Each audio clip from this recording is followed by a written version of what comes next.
moo leen di jox il fallait mettre beaucoup plus de moyens yooyu noonu Macky Sall moo ko gën a def ko ñun tey da ngay gis dans toutes les régions parisiennes ay car ñoo doon ñëw di jëli ji nit yi ñu ñëw voter mais ñun dans l'opposition on n'a pas eu ça mais par contre je félicite l'opposition pourquoi mooy ay patriotes comme ni ko Anna waxee ñoo jóg dem voter c'est des patriotes qui se sont levés ils ont dit on n'a pas les moyens mais on va y aller quand même am na ñoo xamante ne añuñu reeruñu amuñu woon sax lu ñu añee jour boobu noonu mais def nañu seen kéntin lay kàttan pour dem voter li ji Sonko ñii pour dem voter li Idi ñii pour dem voter li kii kon nee naa tey bu ñuy ne électorat fiable opposition bi moo ko yor yéen a am meilleur électorat bi parce que tey Macky Sall bu sañoon am électorat boo xamante ne fiable électorat boo xamante ne day dem te moom du leen fay moom moo fay électorat wam boobu donc côté boobu noonu faut pas ñu foog ne on a perdu Khady Gueye maa lay rechercher fii messenger pour mun la dugal parce que gis naa ne il faut mu dugal jigéen yi aussi parce que jigéen yi am nañ ci kàddu surtout les femmes donc il faut que ñu jox priorité aux femmes après Patrice Mendy bëgg naa moom tamit mu wax responsable APR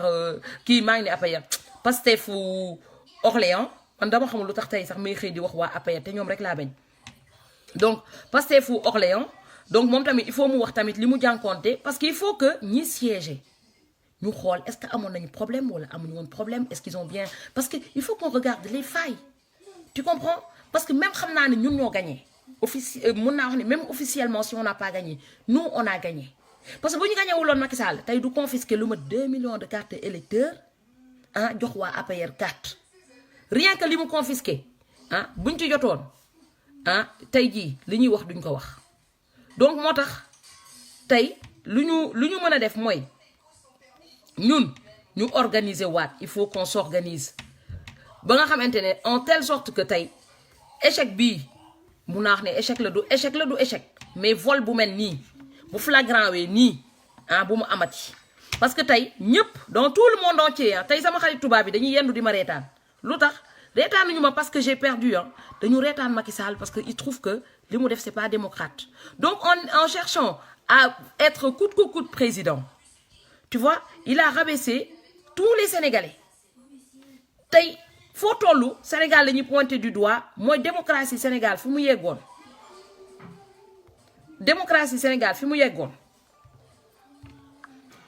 léegi daf ko kiyal dafa naqsaayal daal léegi loolu noonu bu ñu bëggee mu ñëwaat il faut qu'on met les moyens si on veut se battre il faut qu'on met des moyens mais des moyens yoo xamante ne dañ koy teg ci yoon parce que lépp lu ñu def Sénégalais moo mënta def lu jaar yoon droiture on a du mal à faire des choses droit Sénégalais ngay dénk xaalisam sa xaalis ne ko am téyel ma bés ba ñëw nga nekk sama xaalis foo ko tegoon mu ne la amoo droit wóolu ma rek mais bul lijjante fa ma ko tegoon ñun on a un sérieux problème avec la transparence tey défaut bi nekk ci Macky Sall yëpp moo nekk ci yenn Sénégalais une bonne partie mooy transparence mënuñu def lu leer ba pare bëgg am dëkk bu leer di nga dëkk tubaab bi boo gisee lépp leer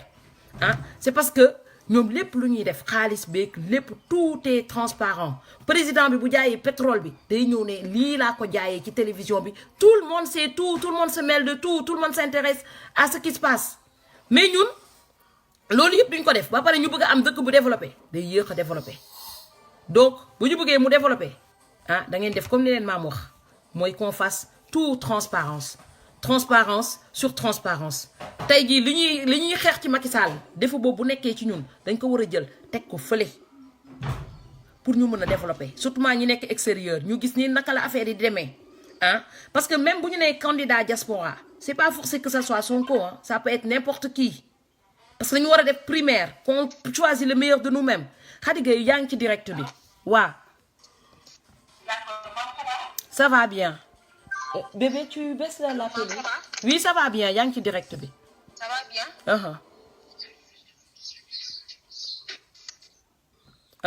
Ça va. Mais affaire bi coupé na di. Attends, je le rappelle.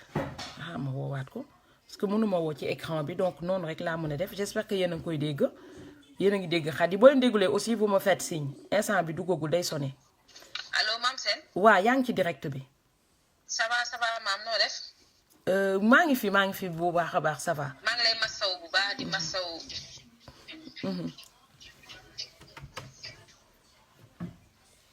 Khady Gueye yaa ngi ci direct bi de mun nga wax ñu ngi lay dégg. waaw maa ngi direct dama am appel mooy doon coupé. ah d'accord ma ne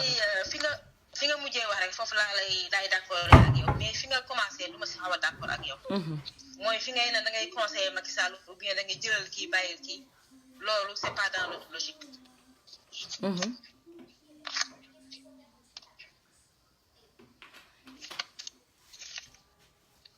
allo maam. waaw maa lay déglu. waaw dafa am appel bu may sonal nii. ma ne fi nga njëkkee waxee foofu duma si d'accord ak yow.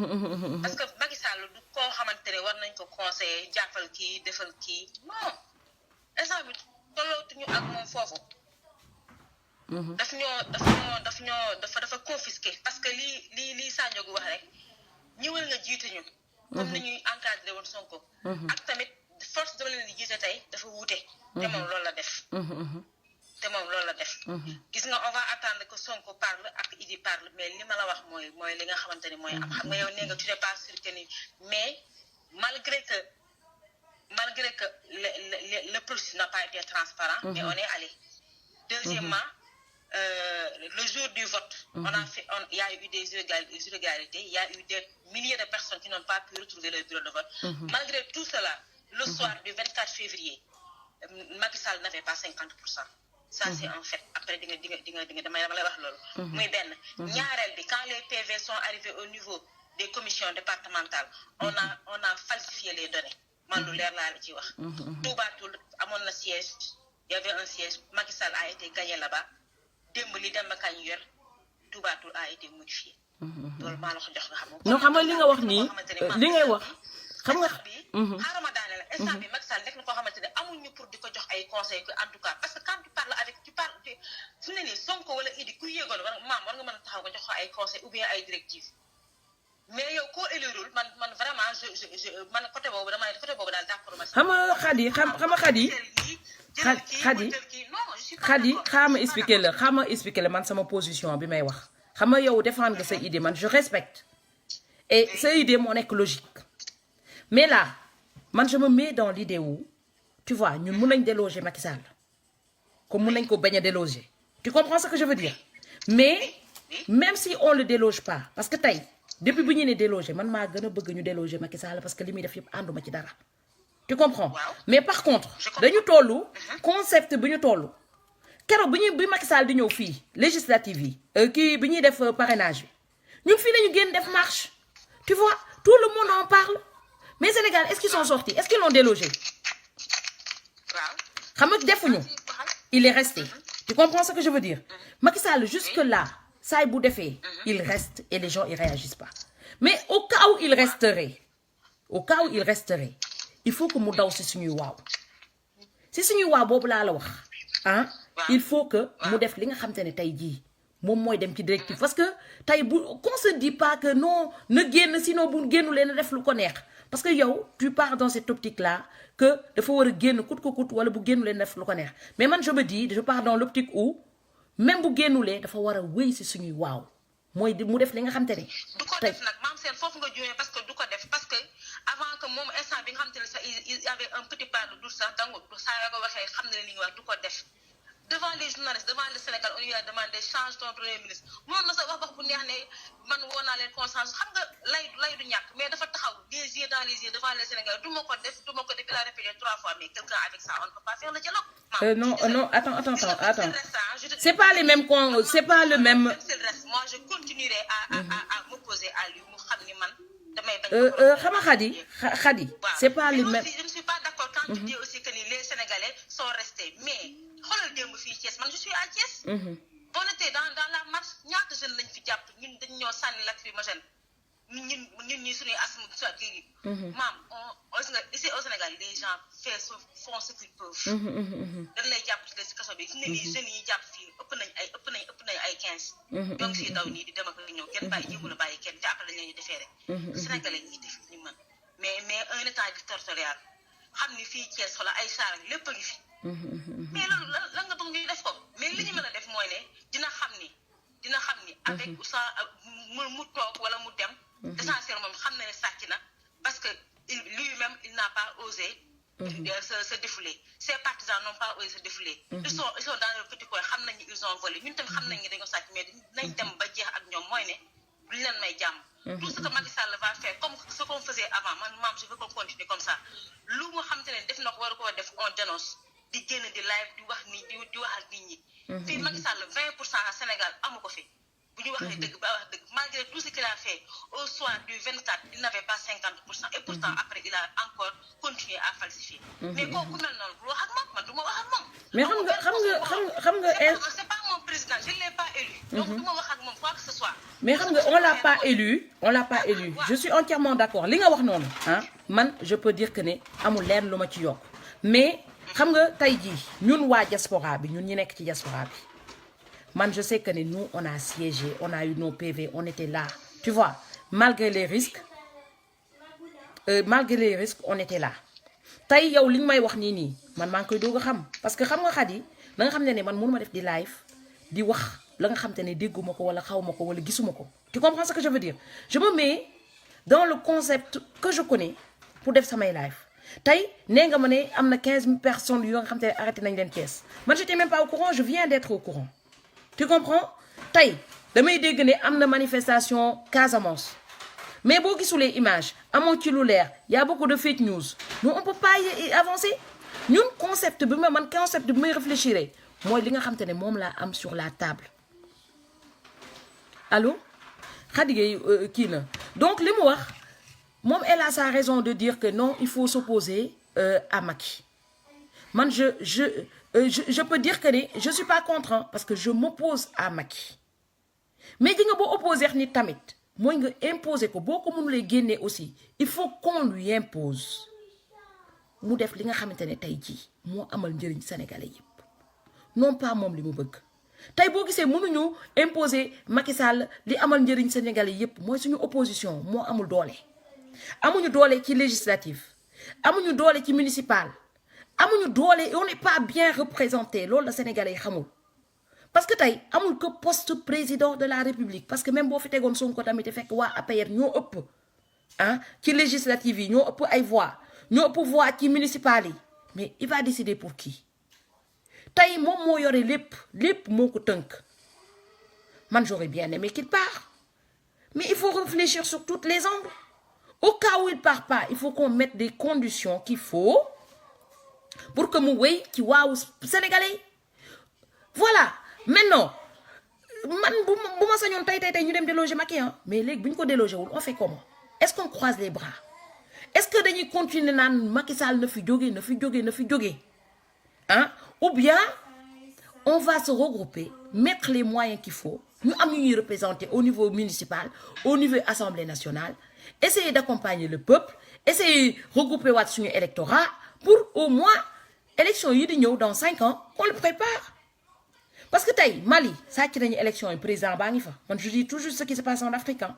yeneen pays ñaata pays africains la ñu sàcc élection yi est-ce que am na koo xam te ne dañ ko contesté ba mu jóge fi y en a pas beaucoup rawatina si concept bii ñu toog nii bébé tu allumes la lumière donc rawatina ci concept bi ñu toll nii donc concept bi ñu toll nii il faut que ñu wut hypothèse boo xamante ne englobé na lépp problème mu sénégalais yëpp bokk que ñuy toog naan na dégager donc loolu laay wax parce que ji nga bu fekkoon ne na dégager est-ce qu'il y a 1 million de sénégalais qui sont sortis dehors se diriger vers le palais pour déloger le gars non tey une bonne partie même bu amee Thiès ñuy jóg hein mais on n'a pas la masse qu'il faut pour déloger le gars léegi bu fekkente ne am nañu masse boobu pour déloger ko maam moo leen di ne dem leen déloger ko mais buñ ko mënulee déloger aussi hein qu'on fasse en sorte que qu'on soit bien représenté partout pour que suñu kàddu mën a servir pour que lu ñuy xeex ñu mën ko appliquer man loolu laay wax donc il faut réfléchir sur tous les angles non pas se dire non je suis radical je reste là Macky dégage mais tu vas dire Macky dégage jusqu'à quand jusqu'à 2024 man boog personnellement je vois pas ça de cet angle-là on dégage on dénonce qu'est-ce qui va pas pour améliorer le gouvernement tu vois buñ ko mënee changer c'est encore mieux mais si on peut pas le changer on améliore yow tey boo mun lay jënd kër gu bees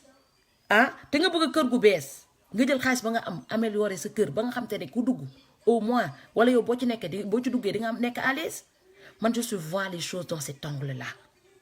C'est tout juste ça. Macky Sall en tant que tel, ça ne nous intéresse pas. Parce que du éthique, du moral, du dara. Mais comment nous imposer bopam? Il faut réfléchir pour voir mandal. C'est ma façon de voir. Légui nak ku ci nek yéli effectivement on manque de solidarité. Effectivement, on manque de solidarité. Mais même opposition, il manque de solidarité. Le Sénégalais en tant que tel manque de solidarité. Sénégalais rek ngay ray mbokam du génn ca mbedd ba kaas wala benn fan ñaari fan la koy kaas bu paré génn dem yoonam ma jël benn cas tout bête tout con on n'est même pas solidaire avec les autres africains tay ban africain moy génn duñu xéxal bañuy génné Kémi Séba Sénégal il fallait compter le nombre de Sénégalais qui étaient dehors pour dire non il faut pas qu'on l'expatrie parce que Sénégalais le comme ñun qu'on le rapatrie ñun on a laissé Macky Sall le faire. Rapatrier un Africain, il n'y en a pas un qui est... Quelques rappeurs ñoo génn ci mbedd bi.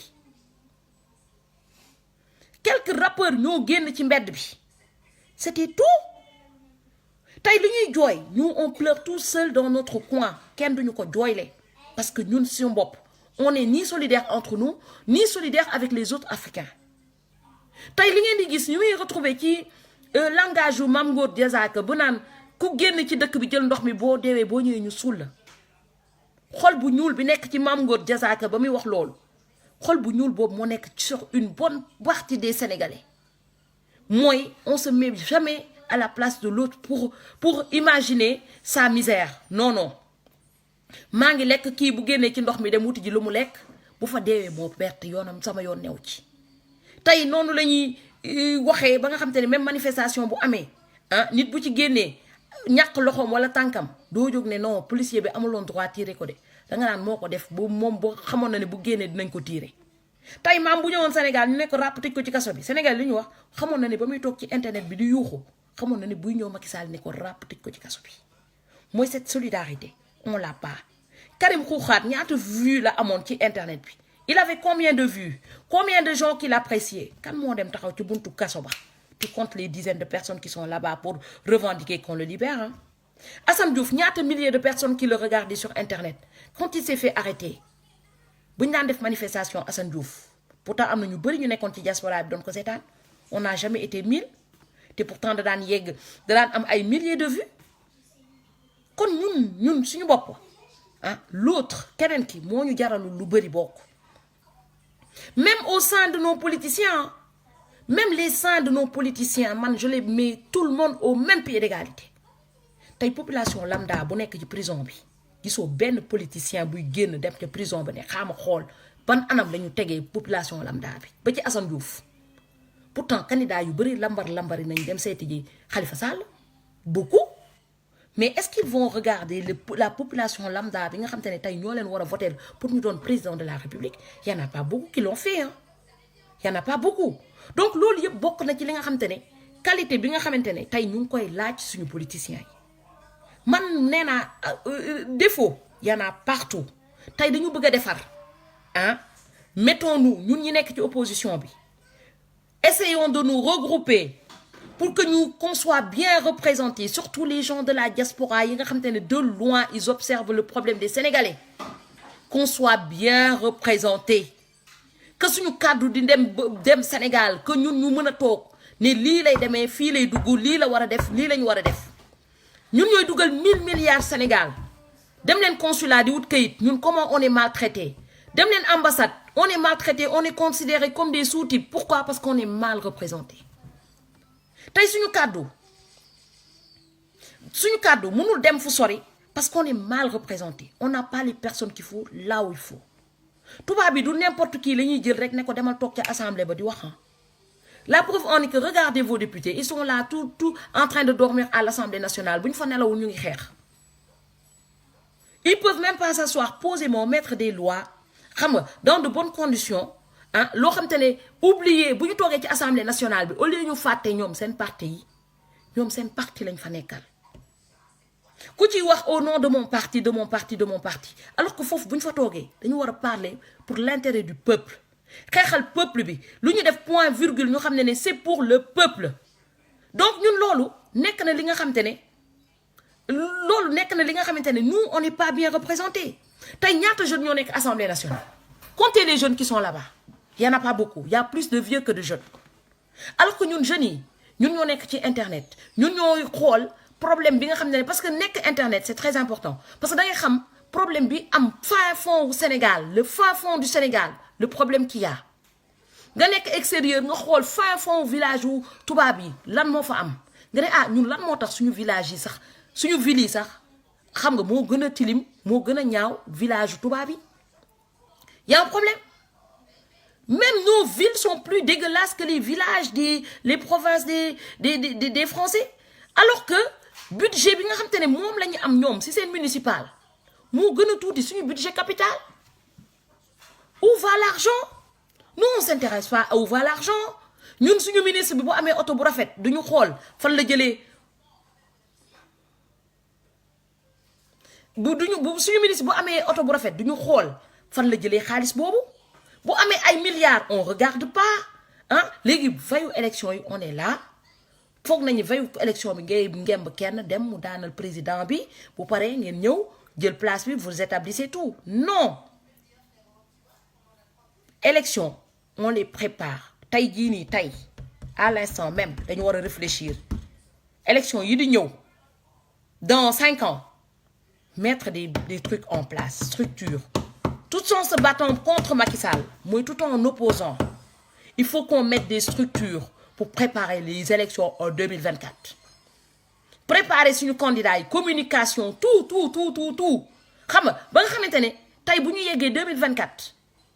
erreur yi nga xamante ne amoon na fi parce que y a des erreurs il faut l'admettre Macky Sall sàcc na mais il y a eu des erreurs il faut que les gens qui vont siéger qu'on les forme wala ñuy def ay vidéo yoo xamante ne dañuy won nit yi naka la ñuy siéger di leen préparer tous les jours nga xamante ne nit ki ak kiy voté nu mu war a comporter wax yépp nga xamante ne jour vote bi ku ci nekk xam na nu mu war a def dès à présent Sénégal am na ñu bëri xamuñu ndax da nga war a am carte électeur pour voter dès à présent il faut les préparer là comme ça bés bu ñu ubbee liste bi dinañ ne xaama daw dem jëli ji sama carte électeur inscrit à temps et à l'heure nga xam te ne président bi du sàcc samay carte bu élection yi jotee mooy ñu fagaru teel a fagaru tey am na ñu bëri ñàkk fagaru moo tax amuñu seen carte électeur te carte électeur yooyu yëpp mënoon na dem ci opposition bi waxuma ne Macky Sall sàccu la si sàcc na si il a triché il a volé il a triché il a gagné tu vois donc ñaari affaire yooyu la volé tey jii il faut que ñun ñu jéem a def en sorte que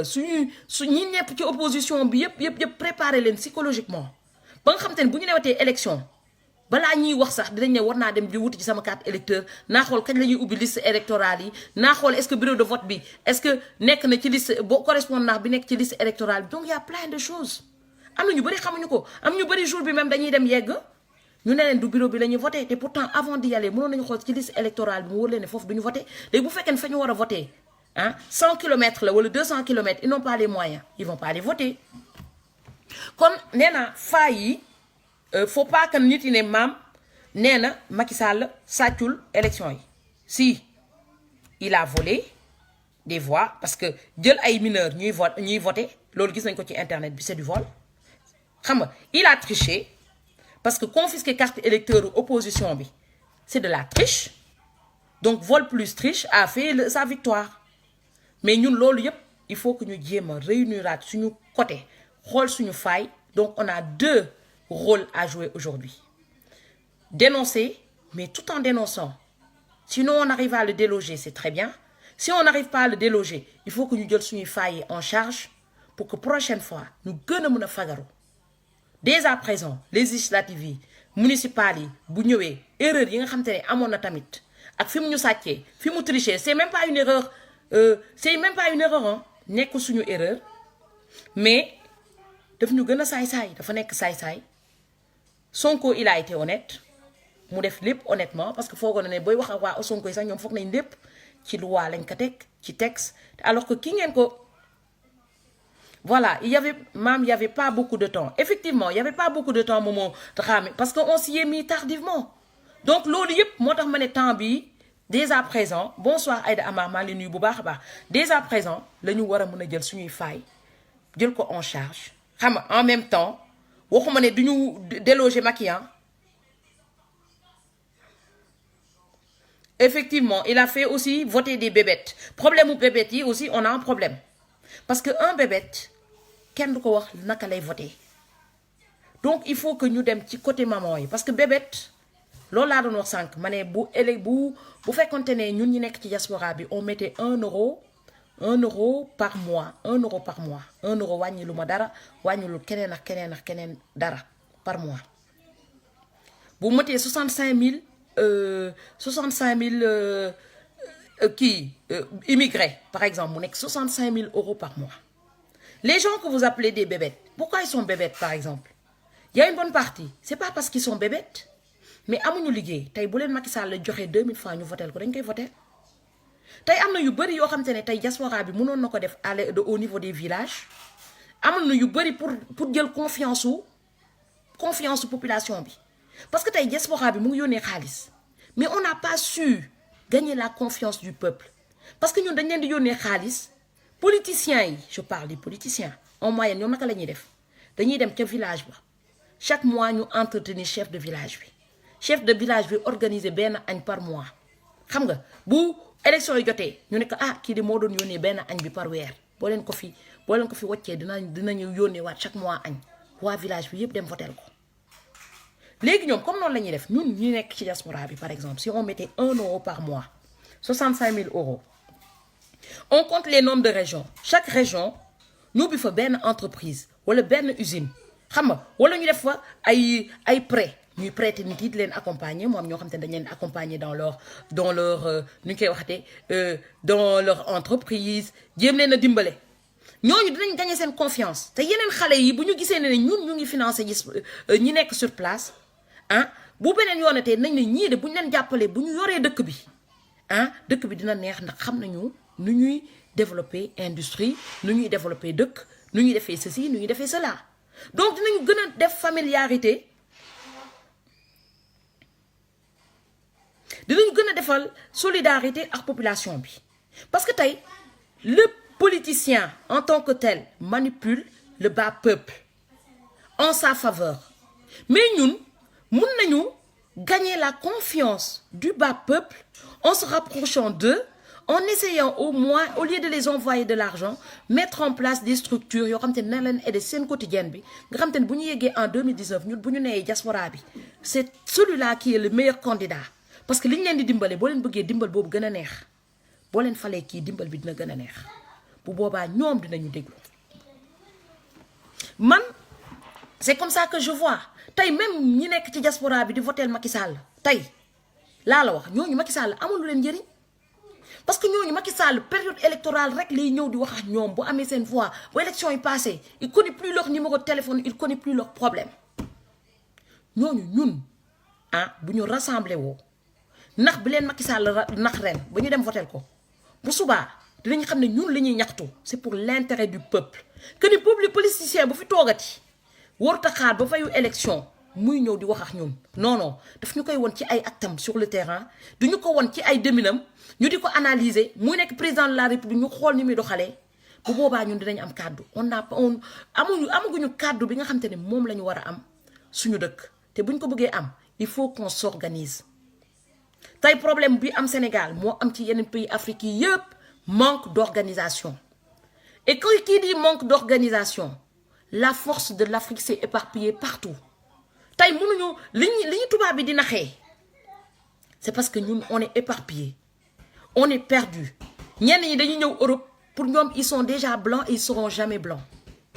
ñenn ñi dañ fiy ñëw ils vont jamais s'intégrer dañ fiy ñëw en plein hiver ils mettent des tongs donc on est éparpillés bu ñuy réunir quand on se réunit c'est pour les baptêmes wala ñu def ay tours yu ñàkk fayda yoo xam te ne lii du développement il faut qu'on rentre dans l'ère du développement mooy immigré bu nekk muy réfléchir li nga xamante ne tey non seulement moo koy développer mais en même temps mooy dimbale waa Sénégal ñu développer c'est pas l'argent qu'on les envoie tous les mois qui va les développer xaalis boobu noonu dañ ciy jënd añ bu subaa dañ soxlawaat li ñuy añ parce que tous les jours ils ont besoin de manger tous les jours ils ont besoin de s'habiller de boire de se laver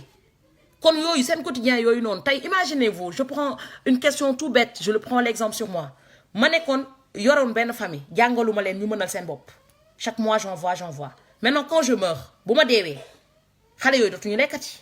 parce que ki leen doon yónnee dee na par contre ki leen doon yónnee bu amoon réflexion ah lim leen di yónnee ah au lieu mu leen koy yónnee ñun ñëpp ñu def organisation di créer ay entreprise di créer ay GIE di créer yenn affaires yi nga xam te ne ñooñu tey au lieu ñu leen di yónnee ñoom ñooy mënal seen bopp kon man bu ma fi nekkatulee ñooñu dinañ continuer di lekk donc loolu noonu moo nekk ñun suñu rôle ñun waa diaspora bi noonu la man boo personnellement noonu laa gisee ne noonu la ñu mën a dimbalee ah waa Sénégal c'est la meilleure façon de les aider au gouvernement vous oubliez parce que ñii nasaraan si lañ fi nekkal tey jii boo leen gisee ñu tegal leen fii farine ah parce que nasaraan si la fi nekkal moom tubaab bi la fi nekkal ressources yi moom pour moom tubaab bi la ko war a jox moom suñu quotidien ñun yittelu ko mais par contre suñu quotidien comme yittelu ko ñun dañu war a organiser wu de telle sorte que ñu intéressé ñu forcé ko mu intéressé wu à notre quotidien parce que bu ñu demee bay élire président éliruñ ko sax moo élire boppam même bu falee boppam sax war fee toog ak li ko neex dafa war a nekk wéy ci waawu population bi loolu laa bëgg nit yi xam bu ñu koy déloger qu'on ait le courage de le déloger man tey maam bu ñu ma nee woon kaay ñu dem déloger ji farine ñun ñëpp nañ dem déloger mais on va déloger ah bu ñu ma nee tey jii dem saccager consulat bi ñun ñëpp ñu àndandoo saccager ñu tëjandoo ñu kaso mooy déloger farine je vais y aller parce que c'est l'avenir des 15 millions d'habitants qui est en jeu mais benn nit rek mënu ko tey lu ma xataraayu man rek mënuma ko kon boo amee sa mbubu tilim ah nga xam te ne mënoo ko boo ko sàndee tout juste boo ko sàndee dootoo amati yére boo sol boo amulee xaalis boo jëndee beneen parce que loolu moo ñu dal tey suñu yére bi dafa tilim farine dafa tilim on a un choix soit on jette l'habit sale tu comprends ñu jënd yére bu bees soit ñu jël yére bi tilim ñu fóot ko jéem xooma ndax mën nañ ko fóot ñu jéem ko fóot ah ba mu set ñu sol ko peut-être voilà donc on a deux choix soit ñu dem déloger que c'est l'idéal parce que bu ñu ko déloger 2021 ressources yépp ñu ngi koy waaj a exploiter ce sera au profit de tous les Sénégalais bu ñu fi tegee ku baax mais loolu ñun ñëpp ñoo ci mën a ànd tey maam dafa xataraayu yuuxu qu'on aille déloger qu'on aille faire ceci cela mais à un moment ah benn nii rek mënu déloger ah parce que bu ñu fi woowee manifestation personne ne sort les gens ils sortent pas beaucoup ñi nekk Sénégal y a peu de gens ils sortent pas assez il faut le dire même bu amee ñuy génn ils sortent pas assez ñuy génn mënuñu déloger farine ils mettent leur vie en danger kon ñun notre problème c'est ça soit ñun ñëpp ñu génnandoo dem déloger ko soit bu ñu ko bëggulee déloger wala mënuñu ko déloger qu'on essaie de mettre en place pour l'imposer de travailler voilà parce que ñun ñëpp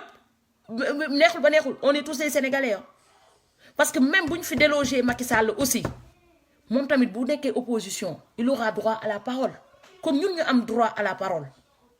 mooy on a intérêt bu ñu ko fi déloger aussi ñun ñu def lu baax a baax pour bu mu ñu pointer du doigt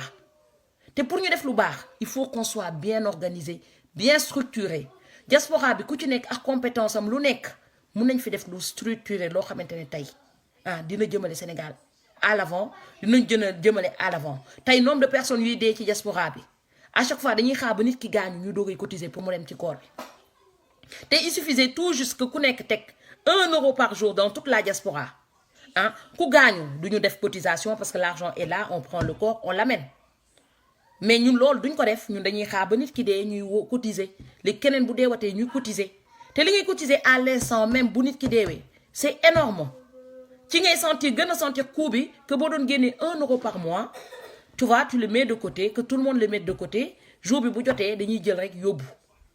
on a plein de choses à faire man maa ngi leen di nuyu yéen ñëpp je sais que ne maam sonal na leen maam foogoon na ne bu élection yi passé farine dafay jóge xam nga qu'on recommence à zéro Sénégal lépp jëm kanam man kii moo koy dit que farine allait gagner ma ne déedéet bi ma gisee résultat yi France j'étais sûr que dañ doon dem deuxième tour ba léegi je n'en reviens pas Mais je cherche des solutions. Je me dis, s'il part, on a beaucoup de travail à faire. S'il reste, on a du travail à faire. Moi, Sénégal, le travail, il est là. Ce qu'on doit faire, il est là. Ça ne doit pas s'arrêter aujourd'hui parce qu'il y a énormément de choses à faire. Nous, les gens de la diaspora, on ne peut même pas construire une route au Sénégal. D'y envoyer 1000 milliards par an. Tay xaliss bi ñu Eiffage lebal ñun ñoo ko waroon génnee ñun bu ñu doon génnee 1 euro par jour ñun ñoo waroon génnee suñu xaliss tabax suñu autoroute rentabilité autoroute boobu noonu mu dugg suñu compte ñun waa diaspora bi loolu ñu créé waat ci yeneen emploi on a plein de choses des idées y en a plein nee naa bu ñuy wax ay idées rek foog naa idées yi du jeex pour vous dire que des idées tous les jours on peut trouver des idées. Il faut pas arrêter. Anna, c'est une femme tellement brave. Ferlo, mon frère, il faut pas arrêter. Faut pas arrêter. Tata Aïda Touré, faut pas arrêter. Même si nous avons le gouvernement, même si nous avons les présidents, parce qu'il faut mettre toutes les conditions.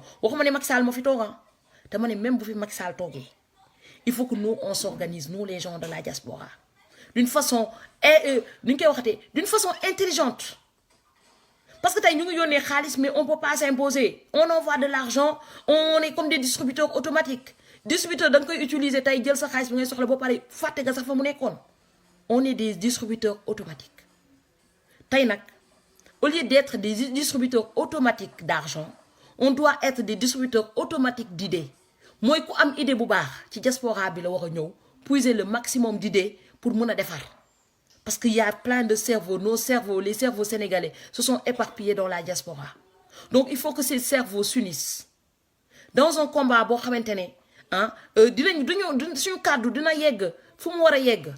les intellectuels, les gens compétents qui sont dans la diaspora, faut pas que nous disions non, la politique est pourrie, je ne vais pas faire de la politique. Non, vous avez tort. Quand vous dites que vous ne faites pas la politique, qu'est-ce qui va se passer? C'est les pourris qui vont vous diriger. C'est les pourris qui vont vous diriger. Si vous ne voulez pas que des pourris vous dirigent, il faut que vous faites de la politique. Il faut que vous mettez votre main dans la pâte. Si vous voulez changer vos pourritures qui vous dirigent, il faut que vous ayez sen loxo ah dougal sen comme niñ ko defee nii ci comme niñ ko defee nii pendant les élections. Élections yi nii xale yépp tout le monde s'est intéressé à la politique. Ku mosul def politique sax mu ngi dem di jàppale Sonko pour mu mën a doon président. Ku mosul dem politique sax a fait la politique. Tout le monde a fait la politique. Tay cette année-là. Te faire politique boobu noonu moo tax ba tey ñu mën a dénoncer li ñuy dénoncer. Tay nee naa bu ñu foog ne defet la parce que li ñuy jooy il y a 10 ans président de la République naru ko woon dégg. Tay jii li ñuy jooy ñun ñëpp Macky Sall du ne déggu ko. Tay li ñuy jooy nii yëpp Macky Sall bu ko déggulee ay mbokkam dégg nañ ko entourage am dégg nañ ko à l'instant même où on se plaint il entend. Kon tay Nena, on a une victoire. Nous, nous avons def politique. Nous avons une politique. C'est le moment de s'imposer. Parce que même si on n'a jamais fait de la politique, on sait ce qui est bien, on sait ce qui est mauvais. Même si on n'a jamais fait la politique, nek nañ ci pays développé, xam nañ naka la pays développé def ba élire sen président de la République. Yan norme lañuy def, naka lañuy jaaré. Donc lolu yépp sama benn copine lu ma doon wax rek mu ne ma moom ñëwul dëkk ci Europe dañ ko yónni mooy ñun à partir du moment où on a quitté le Sénégal ñun dañoo yónni dañuy yónni ñu sàkk ji xam-xam dañuy yónni ñu wuti ji mais tôt ou tard dañuy ñibbi donc boo ñibbi da nga war a yóbbaale ay bagages on a eu la chance non seulement dañuy yóbbaale ay bagages intellectuels mais dañuy yóbbaale encore finance parce que ñu ngi aider ay nit donc loolu yëpp bu ñu ko boolee ça peut créer quelque chose. Moi, képp ku nekk extérieur nga xam te ne da ngay jaay bant da ngay jaay géej da ngay jaay keccax da ngay liggéey ci bureau ku ci nekk am nga compétence par rapport fi nga nekk bés boo ñibbee am nga loo ci mën a def mais waroo xaar ba nga ñibbi pour t'investir c'est maintenant que tu dois t'investir. Tey damay jël un exemple tout compte tout bête les gens qui sont à la Tour Eiffel ñooñu tey naka la ñuy def dañuy jël 50 € dem jënd benn ballon benn affaire ñëw ci site touristique yi di ko jaay. kii di ko jënd touristes yi di ko jënd ñooñu tey li ñuy def fii tey mun nañ ñibbi Sénégal def ko fa mais à condition que ñu def ay sites touristiques yi nga xam te ne lieux touristiques yi yoo xam te ne aménagé nañ ko même chose que Tour Eiffel bu boobaa est-ce que soxla nañ dem Tour Eiffel pour dem jaay ay jouets non ils vont le vendre sur place te dinañu gagné dinañ nekk seen wotu papa seen wotu yaay dinañ nekk à côté de la famille c'est ça le but lu ñu war a def bëri na xale yi bu leen ko arrêté fii parce que le Sénégal n'est pas encore développé on fait partie du tiers-monde il y a beaucoup d'enfants de la rue qui traînent dans les rues vous vivez dans des villes où il n'y a pas d'enfants de la rue les gens meurent devant les hôpitaux les problèmes sont là les élections sont finies mais les problèmes sont là élections yi jeex na mais terewul on a toujours 45 000 enfants de la rue élections yi jeex na mais terewul le Sénégal n'a pas de route est-ce qu'on doit baisser les bras et dire que non on n'en a rien à foutre si li Sénégal di dund c'est notre problème parce que bu ñu nee Sénégal tilim na suñu dëkk la bu ñu nee suñu dëkk amul tali suñu dëkk la donc quand on dit on parlera toujours le pays des Sénégalais Ibrahima Faye maa ngi nuyu bu baax a baax donc tey la suñu combat war a commencer c'est plus le travail de rester sur internet de pleurer de pleurnicher non il faut se réorganiser soit pour déloger Macky Sall soit pour travailler pour le Sénégal soit pour mais il faut se réorganiser tey gis ngeen Khady Gueye woote na man ça m'a fait énormément plaisir parce que woote na wax na li nga xam te ne ñoom la ñuy dund ñoom directement Sénégal man je savais pas qu'il y avait 15 personnes qui ont été arrêtées tey lu ñu war a def pour 15 personnes yooyu noonu naka la ñu mën a organiser wu ba ñooñu ñu mën a respecter seeni droits est-ce que c'est pas lâche de se dire je croise les bras j'abandonne te ñooñu ñun ñoo àndandoo wax ñoom di def combat tey ñu ngi ci kaso bi ñun ñu ngi ci biti est-ce que dañu waroon ne déedéet Sénégal jot a xeexal est-ce que waruñu xool suñu mbokk yooyu nga xam te ne à l'instant même ñun ñoo doon xeexal ndox ñoom ñu tëj leen ci kaso bi notamment Karim Xuuxaak nga xam te ne mu ngi ci kaso bi man je trouve que ne ñi war a arrêter tey qu'ils réfléchissent beaucoup énormément avant d'arrêter parce que arrêter aujourd'hui c'est être lâche arrêter aujourd'hui mooy ñu arrêter combat bi et que les gens qui sont actuellement en prison on en a rien à foutre man de personnellement sama ngor mayu ma ko quel que soit Alpha Macky Sall toog fi bañ fee toog je continuerai le combat pour que les Sénégalais ils puissent avoir une vie meilleure c'était mon objectif Assane Diouf moo ma ci dugaloon de effectivement mais j'ai pris goût quoi pourquoi parce que j'ai pris goût ba ma gisee que ne tey jii combat bi y a pas que Assane Diouf qui en avait besoin y a pas que Assane Diouf qui en avait besoin que ne bëri na Sénégalais yu bëri yu dund injustice et que la misère ne s'arrête pas que chez Assane Diouf ou chez moi mais la misère est générale au Sénégal donc maa ngi woo ñëpp di leen ne le combat continue qu'on se donne la main qu'on se donne qu'on se batte intelligemment il faut se battre intelligemment faut pas que le Sénégal tombe en chaos non faut pas que le Sénégal tombe dans le chaos non il faut se battre pour que les gens actuellement faut pas qu'ils tombent dans le pire mais qu'ils aient une vie meilleure mooy xeex bu ñuy def dañ ci ànd xel bu baax a baax ba nga xamante ne réeroo du am tey bu fi Macky Sall jógee tamit ñeneen ñu fiy ñëw bu ñu nekk di xëccoo place non dañuy def élection boo nga xamante ne ñun ñëpp on va se retrouver mooy ñooy tànn ki nga xamante ne moom la majorité bi tànn bu fekkee ne sama solution la tant mieux parce que maa ko bëgg sama bopp c'est bien pour moi bu fekkee ne Idi la ma xam ne ñi Idi ñoo nekk majoritaire ñu nangu ko ñun ñëpp ñu ànd defandoo Sénégal c'est comme ça qu'on développe un pays mais bu ñu ne non man rek sama candidat bu faluwulee rek ñeneen ñi seen candidat non c'est la majorité qui l'emporte il faut se fier de la décision de la majorité loolu laa amoon di leen wax di leen sant di leen gërëm xam naa ñu bëri bëggoon nañ dugg nag effectivement mais bu ma dugalee nit yi day am écho après live bi day yàqu donc ce qui fait que ne voilà après nit yi duñ dégg bu baax li may wax maa ngi jaajëfal ñu duggoon ci live bi yëpp notamment Khady Gueye parce que nee naa intervention ça me fait énormément plaisir parce que nit boo defee live bul ñëw rek nit yi naan lan li nga def baax na am na foo xam te ne on n'a pas été d'accord elle a sa façon de voir je respecte parce que elle est sur le terrain il faut savoir que ñi nekk sur le terrain Sénégal aperçu bi ñuy am ak ñun ñi nga xam te ne ñoo nekk fii à l'étranger c'est pas pareil on n'a pas les mêmes aperçus parce qu'on n'a pas les mêmes vécus ñoom ils vivent avec Macky Sall tous les jours mooy li Macky Sall di def ñun daf ñuy métti mais métti wuñu directement parce que du ñun la nekk en contact directement mais ñi nga xam te ne seen quotidien lay affecté tous les jours ñooñu ñoo gën a méttile que ñun ñi nga xam te ne on le voit de loin kon nee naa bu mu amee ñu mel noonu ñu dugg ci live bi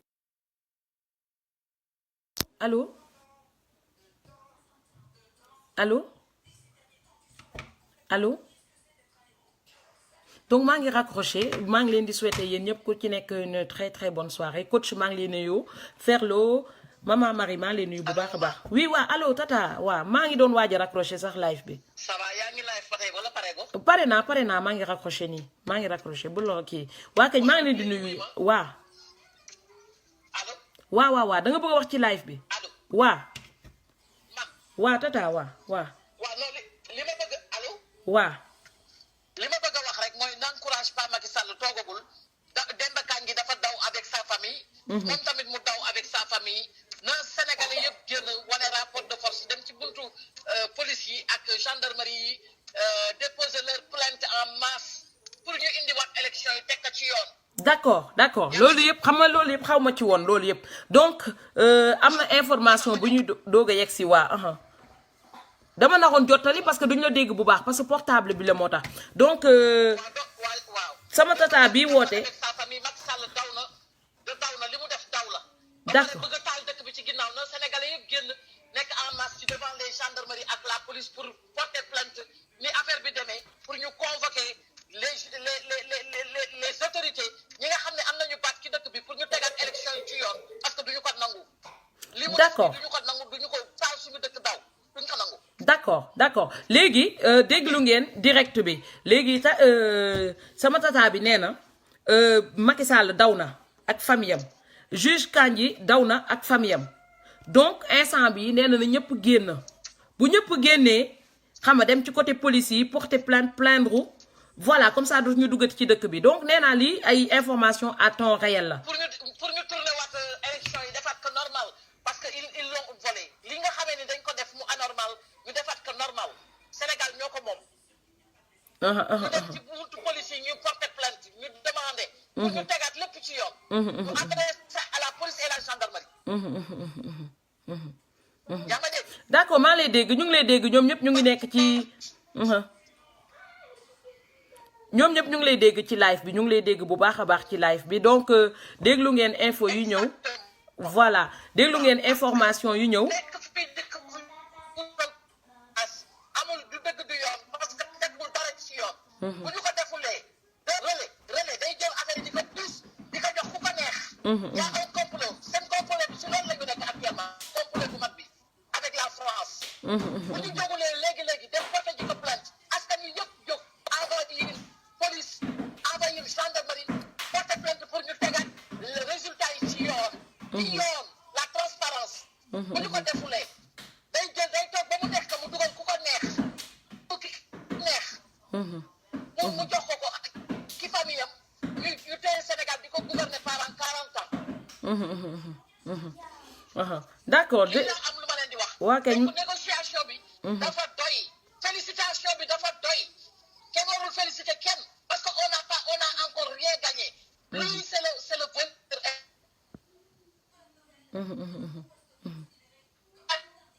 affaire bi Sénégal ñoo ko moom. allo. waaw maa lay déglu de toute façon ñu ngi lay déglu bu baax a baax ñëpp a ngi lay déglu. lépp lu nga xam ne intérêt France la nañu ko saboté. lépp lu nga xamee ni France ak ministre yi ak député yi ñi jege Macky Sall nañ leen saboté bu ñu leen bàyyi noonu day yomb nañ leen xatal ci sa dëkk bi parce que ñoom ñoo ñu xatal donc nañ leen xatal. na leen gaa yi xatal bu ñu leen may jàmm. bu ñu leen may fu ñu yekkee seen nag. na ñëpp daw. nañ leen xatal ba ñu gën a daw topp ci. d'accord de toute façon message bi jàll na ñëpp ñu ngi lay dégg bu baax a baax donc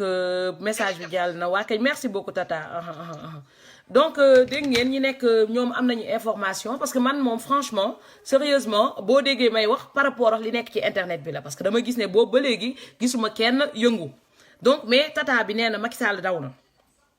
nee na gu juge Kandji daw na mu ngi États-Unis que ne na ñëpp génn ci mbedd bi d'accord Khady Gueye tu m'as laissé des messages dinaa ko déglu je vais l'écouter après donc ni koy waxatee nee na juge Kandji daw na nañu génn ci mbedd bi ñi nekk Sénégal pour ñu gën a ñaxtu ba ñu déglu leen pour Macky Sall duggaat ci dëkk bi donc